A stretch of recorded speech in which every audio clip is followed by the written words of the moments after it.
What's good, YouTube? Thank you for clicking on my video. Obviously, excuse me, by the title of this video, I will be explaining my hell testimony of what I've been through and what I saw. So, um, but before we get into the video, I just want to address that I'm not trying to be arrogant or prideful in any way, but strictly this video is to encourage those that do not believe in Jesus Christ or those that are struggling with Jesus and what's to come when you die. Based off my experience, obviously this video is to glorify God at the end, and hopefully this encourages you and encourages other people. So if you want, you can share it, do whatever you want, but to God be the glory. So I went to sleep one night after I was doing Bible study with my friend JD. I was like, yo, I'm super tired, man. I was falling asleep. I was dozing off. And I was like, yo, my man, I'm going to catch you later. And he was like, all right, cool. So we hung up, and then I fell asleep. And this is where it all started. And I was really, really sleepy out of nowhere.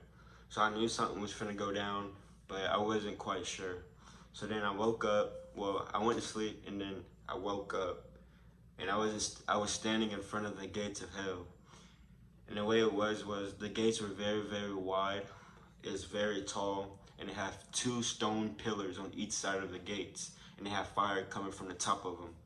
And they have steps leading up to the gates of hell, where you have to step and then go through the gates. But me, thankfully that I didn't go through those gates. No wondering, no questioning what was behind those gates, but everything happened in front of them. And what happened was there's this tall lady. She's about 8 foot. She's about 9 feet tall, and she was just staring at me. She was black, and she had scrubs on, like the nurse uniforms, whatever they be wearing. And she was just staring at me. So she started speaking to me. She was speaking gibberish, and I wasn't understanding what she was saying. And I was like, "Ma'am, you need to go to heaven. Just relax." And she was like, "I'm stuck here forever." And she started grinning like that. And then at that point, I gained wisdom, and I knew that she was gonna come after me. So she just launched herself to me, and she started chasing after me. And at that point, I'm like, yo, I need help. So I started calling on Jesus. I was like, Jesus, help, save me. And the thing that really got to me was when Jesus said, it is too late. And at that point, as soon as he said that, I was like, I'm done. I'm here forever. I messed up. I took God's forgiveness for granted. I was just doing whatever I wanted to do, and I was being a lukewarm Christian, and God doesn't like that. So the demon started chasing me, and her face started changing, like midway. It was turning into a demonic figure.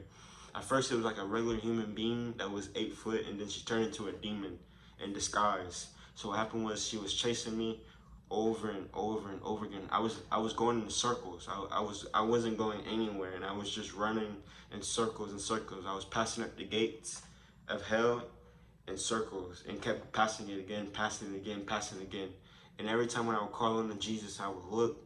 He wasn't there, but he was behind me. But I felt him, but he would disappear as soon as I would look to turn around to try to look at him.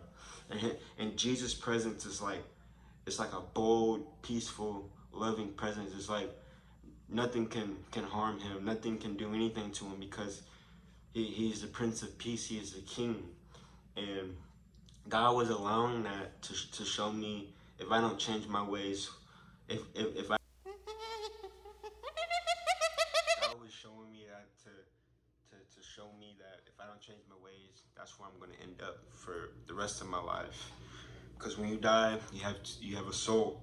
Wherever your soul goes determines up to you. Excuse me.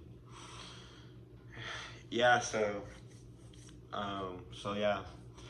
Every time I tried to look for him, he would disappear, and then the demon finally stopped chasing after me, and I was in front of the gates again.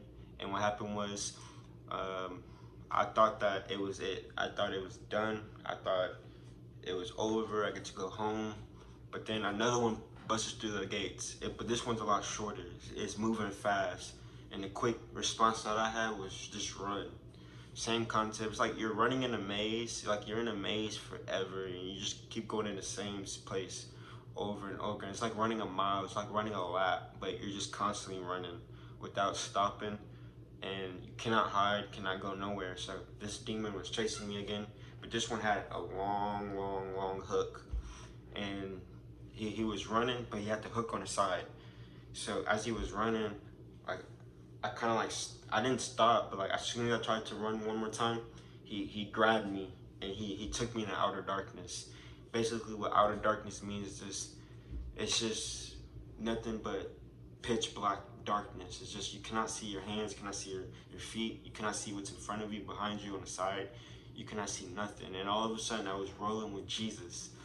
And I didn't get to see him. I wanted to, but I was just with him. I just couldn't see him, but we were like navigating in the sky. We were like going through rooftop to rooftop, and he was just talking to me and showing me things that I couldn't really comprehend. I couldn't really hear him, but we ended up landing on this one roof, and there was a scroll, and it unravels. And when he says this, he says, "This what happens when people mock me and don't repent." So what it was a skull, and it had flesh on it. It was burnt. It was burnt flesh, black, pitch dark, and all it was the skull of the head and the spine, and it was just burnt. It was disgusting flesh, and it unraveled, and I seen it, and that's what he said to me. And then he started saying more stuff to me, and then I woke up from it. I went back to my body. It wasn't technically an outer body experience, but it was just like my flesh was still sleeping, my skin, my body was sleeping, but my soul was in that place. And oh, I almost forgot. I knew I was having a dream. I knew I was having a vision. I knew that God was showing me this, and I knew I could have tried to leave. So the other dreams that I had before, I knew it was a dream, and I just open my eyes and I wake up and I'll be in the realm, the regular realm, back on earth.